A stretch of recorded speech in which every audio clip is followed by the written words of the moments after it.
Brother Mary by Anonymous. In days of yore there was a war, and when it was at an end, a great number of the soldiers that had been engaged in it were disbanded. Among the rest Brother Mary received his discharge, and nothing more for all he had done than a very little loaf of soldier's bread, and 4 halfpence in money. With these possessions he went his way. Now a saint had seated himself in the road, like a poor beggar man, and when Brother Mary came along, he asked him for charity to give him something. Then the soldier said, "Dear beggar man, what shall such as I give you? I have been a soldier and have just got my discharge, and with it only a very little loaf and 4 halfpence. When that is gone, I shall have to beg like yourself." However, he divided the loaf into 4 parts, and gave the saint one with a halfpenny. The saint thanked him, and having gone a little further along the road, seated himself like another beggar in the way of the soldier. When Brother Mary came up pg 83, the saint again asked alms of him, and the old soldier again gave him another quarter of the loaf and another halfpenny. The saint thanked him, and seated himself in the way a 3rd time, like another beggar, and again addressed Brother Mary. Brother Mary gave him a 3rd quarter of the loaf, and the 3rd halfpenny. The saint thanked him, and Brother Mary journeyed on with all he had left, 1 quarter of the loaf and a single halfpenny. When he came to a tavern, being hungry and thirsty, he went in and ate the bread, and spent the halfpenny in beer to drink with it. When he had finished, he continued his journey, and the saint, in the disguise of a disbanded soldier, met him again and saluted him. "Good day, comrade," said he. "Can you give me a morsel of bread and a halfpenny to get a drop of drink?" "Where shall I get it?" answered Brother Mary. "I got my discharge and nothing with it but a loaf and 4 halfpence, and 3 beggars met me on the road, and I gave each of them a quarter of the loaf and a halfpenny. The last quarter I have just eaten at the tavern, and I have spent the last halfpenny in drink. I am quite empty now. If you have nothing, let us go begging together." "No, that will not be necessary just now," said the saint. "I understand a little about doctoring, pg 84, and I will in time obtain as much as I need by that." "Ha," said Brother Mary, "I know nothing about that, so I must go and beg by myself." "Only come along," replied the saint, "and if I can earn anything, you shall go halves." "That will suit me excellently," replied Brother Mary. So they travelled on together. They had not gone a great distance before they came to a cottage in which they heard a great lamenting and screaming. They went in to see what was the matter, and found a man sick to the death, as if about to expire, and his wife crying and weeping loudly. "Leave off whining and crying," said the saint. "I will make the man well again quickly enough." And he took a salve out of his pocket and cured the man instantly, so that he could stand up and was quite hearty. Then the man and his wife in great joy demanded, "How can we repay you? What shall we give you?" The saint would not, however, take anything, and the more the couple pressed him, the more firmly he declined. Brother Mary, who had been looking on, came to his side, and nudging him said, take something, we want it badly enough."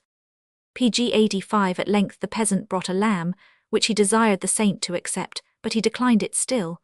Then Brother Mary jogged his side and said, "Take it, you foolish fellow, take it, we want it badly enough."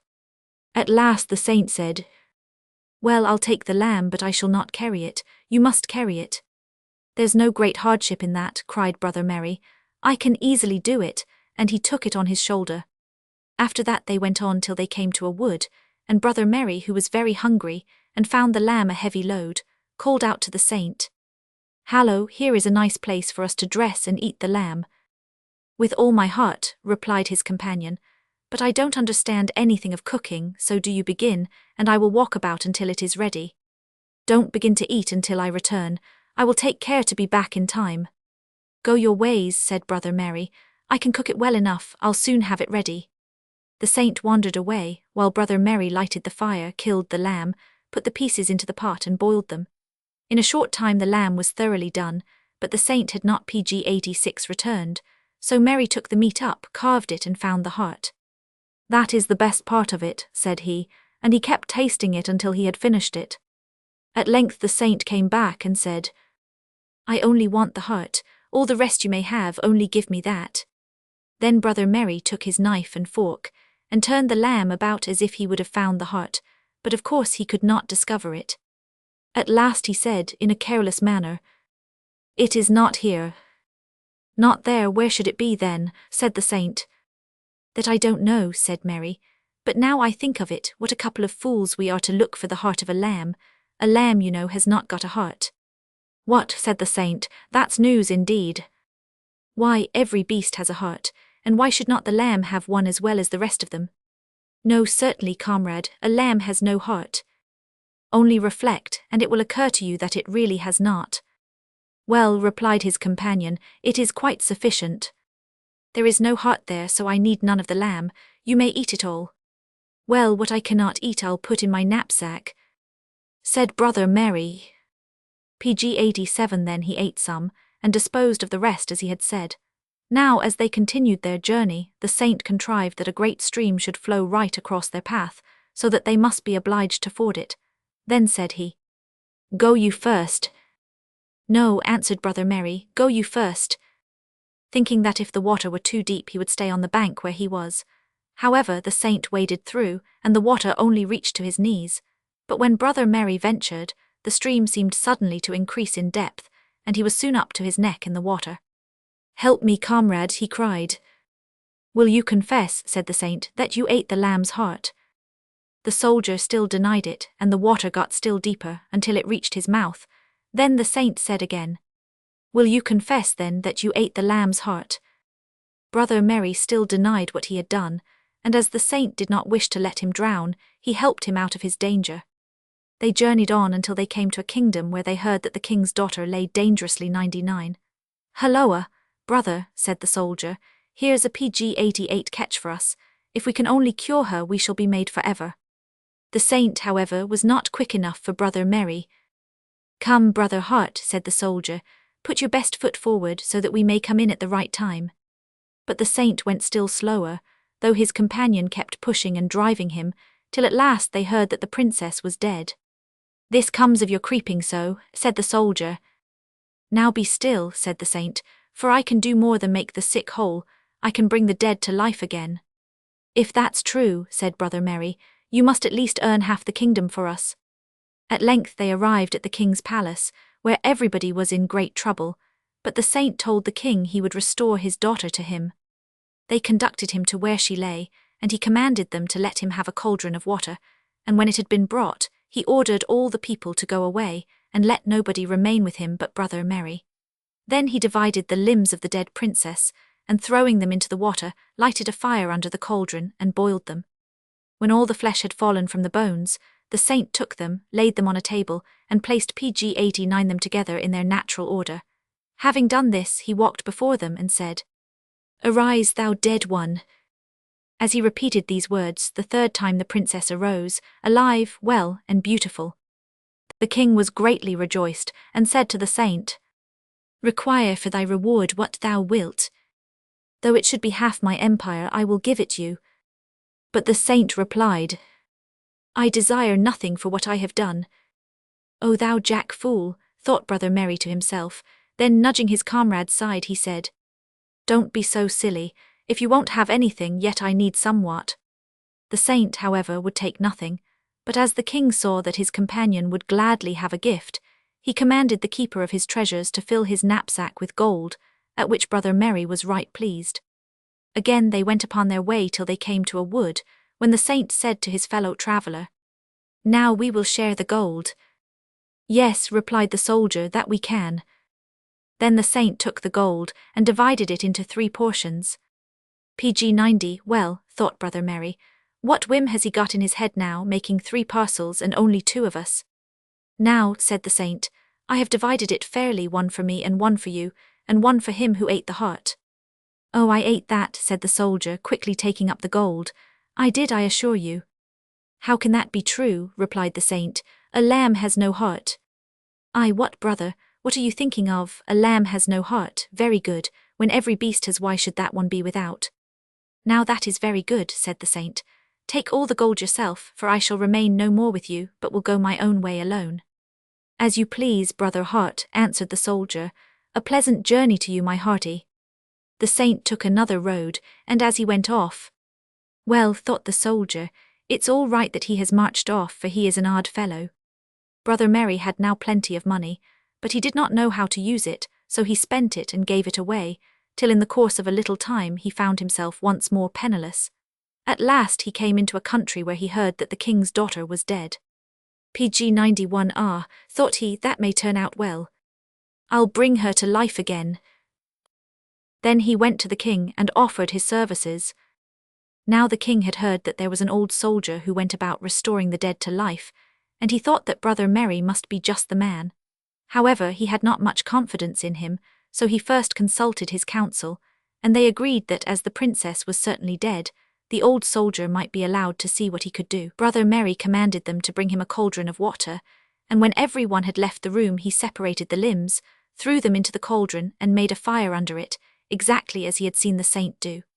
When the water boiled and the flesh fell from the bones, he took them and placed them upon the table, but as he did not know how to arrange them, he piled them one upon another. Then he stood before them and said, "Thou dead, arise," and he cried so 3 times, but all to no purpose. "Stand up, you vixen, stand up, or it shall be the worse for you," he cried.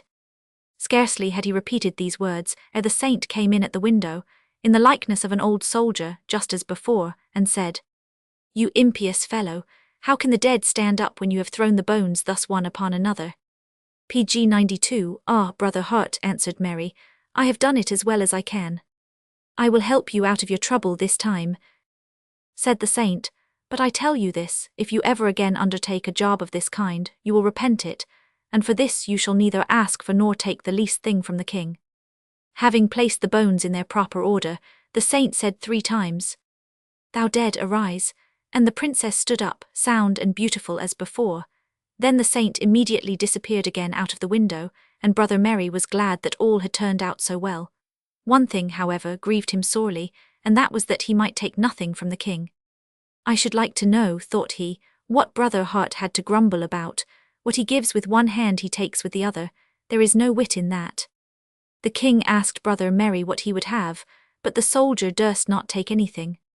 However, he managed by hints and cunning that the king should fill his knapsack with money, and with that he journeyed on. When he came out of the palace door, however, he found the saint standing there, who said, "See what a man you are. Have I not forbidden you to take anything, and yet you have your knapsack filled with gold?" PG-93 "How can I help it," answered the soldier, "if they would thrust it in?" "I tell you this," said the saint, "mind that you don't undertake such a business a second time. If you do, it will fare badly with you." "Ah, brother," answered the soldier, "never fear. Now I have money, why should I trouble myself with washing bones?" "That will not last a long time," said the saint. "But in order that you may never tread in a forbidden path, I will bestow upon your knapsack this power, that whatsoever you wish in it shall be there. Farewell, you will never see me again." "Adieu," said Brother Merry, and thought he, "I am glad you are gone. You are a wonderful fellow. I am willing enough not to follow you." He forgot all about the wonderful property bestowed upon his knapsack, and very soon he had spent and squandered his gold as before.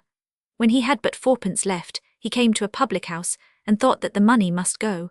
So he called for 3 pennyworth of wine and a pennyworth of bread. As he ate and drank, the flavour of roasting geese tickled his nose, and peeping and prying about, he saw that the landlord had placed 2 geese in the oven.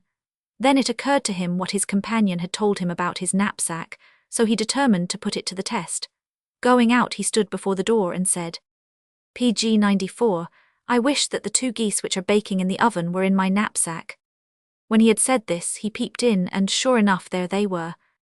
Ah, said he, "that is all right, I am a made man." He went on a little way, took out the geese and commenced to eat them. As he was thus enjoying himself, there came by 2 labouring men, who looked with hungry eyes at the 1 goose which was yet untouched. Brother Merry noticed it, and thought that 1 goose would be enough for him. So he called the men, gave them the goose, and bade them drink his health. The men thanked him, and going to the public house called for wine and bread, took out their present and commenced to eat. When the hostess saw what they were dining on, she said to her goodman, "Those 2 men are eating a goose. You had better see if it is not one of ours out of the oven." The host opened the door, and lo, the oven was empty. "Oh, you pack of thieves," he shouted, "this is the way you eat geese, is it? Pay for them directly, or I will wash you both with green hazel juice." The men said, "We are not thieves. We met an old soldier on the road, and he made us a present of the goose." PG-95, "You are not going to hoax me in that way." Said the host, "The soldier has been here but went out of the door like an honest fellow. I took care of that. You are the thieves, and you shall pay for the geese." However, as the men had no money to pay him with, he took a stick and beat them out of doors. Meanwhile, as Brother Merry journeyed on, he came to a place where there was a noble castle, and not far from it a little public house. Into this he went and asked for a night's lodging, but the landlord said that his house was full of guests, and he could not accommodate him. "I wonder," said Brother Merry, "that the people should all come to you instead of going to that castle." "They have good reason for what they do," said the landlord, "for whoever has attempted to spend the night at the castle has never come back to show how he was entertained." "If others have attempted it, why shouldn't I?" said Merry. "You had better leave it alone," said the host. "You are only thrusting your head into danger." "No fear of danger," said the soldier. "Only give me the key and plenty to eat and drink." The hostess gave him what he asked for, and he went off to the castle, relished his supper, and when PG-96 he found himself sleepy, laid himself down on the floor, for there was no bed in the place. He soon went to sleep, but in the night he was awoke by a great noise, and when he aroused himself he discovered 9 very ugly devils dancing in a circle which they had made around him. "Dance as long as you like," said Brother Merry, "but don't come near me." But the devils came drawing nearer and nearer, and at last they almost trod on his face with their misshapen feet. "Be quiet," said he, but they behaved still worse. At last he got angry and crying, "Hala, I'll soon make you quiet," he caught hold of the leg of a stool and struck about him. 9 devils against 1 soldier were, however, too much, and while he laid about lustily on those before him, those behind pulled his hair and pinched him miserably. "Aye, you pack of devils, now you are too hard for me," said he. "But wait a bit. I wish all the 9 devils were in my knapsack," cried he, and it was no sooner said than done. There they were. Then Brother Merry buckled it up close and threw it into a corner, and as all was now still he lay down and slept till morning, when the landlord of the inn and the nobleman to whom the castle belonged came to see how it had PG-97 fared with him.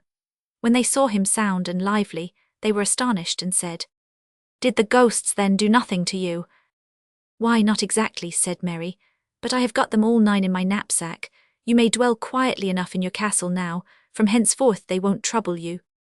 The nobleman thanked him and gave him great rewards, begging him to remain in his service, saying that he would take care of him all the days of his life. "No," answered he, "I am used to wander and rove about, I will again set forth." He went on until he came to a smithy, into which he went, and laying his knapsack on the anvil, bade the smith and all his men hammer away upon it as hard as they could. They did as they were directed, with their largest hammers and all their might, and the poor devils set up a piteous howling. When the men opened the knapsack there were 8 of them dead, but one who had been snug in a fold was still alive, and he slipped out and ran away to his home in a twinkling. After this Brother Merry wandered about the world for a long time, but at last he grew old and began to think about his latter end, so he went to a hermit who was held to be a very pious man and said, "I am tired of roving and will now endeavour to go to heaven." "PG-98, there stand 2 ways," said the hermit. "The one broad and pleasant leads to hell, the other is rough and narrow, and that leads to heaven." "I must be a fool indeed," thought Brother Merry, "if I go the rough and narrow road." So he went the broad and pleasant way till he came at last to a great black door, and that was the door of hell. He knocked, and the doorkeeper opened it, and when he saw that it was Merry he was sadly frightened, for who should he be but the 9th devil who had been in the knapsack, and he had thought himself lucky, for he had escaped with nothing worse than a black eye. He bolted the door again directly, and running to the chief of the devils said, "There is a fellow outside with a knapsack on his back, but pray don't let him in, for he can get all hell into his knapsack by wishing it. He once got me a terribly ugly hammering in it." So they called out to Brother Merry, and told him that he must go away, for they should not let him in. "Well, if they will not have me here," thought Merry, "I'll e'en try if I can get a lodging in heaven. Somewhere or other I must rest." So he turned about and went on till he came to the door of heaven, and there he knocked. Now the saint who had journeyed with Merry sat at the door and had charge of the entrance. Brother Merry recognized him and said, "PG-99, are you here, old acquaintance? Then things will go better with me." The saint replied, "I suppose you want to get into heaven." Aye, brother, let me in, I must put up somewhere." "No," said the saint, "you don't come in here." "Well, if you won't let me in, take your dirty knapsack again. I'll have nothing that can put me in mind of you," said Merry carelessly. "Give it me then," said the saint. Brother Mary handed it through the grating into heaven, and the saint took it and hung it up behind his chair. "Now," said Brother Mary, "I wish I was in my own knapsack." Instantly he was there, and thus being once actually in heaven, the saint was obliged to let him stay there. PG 100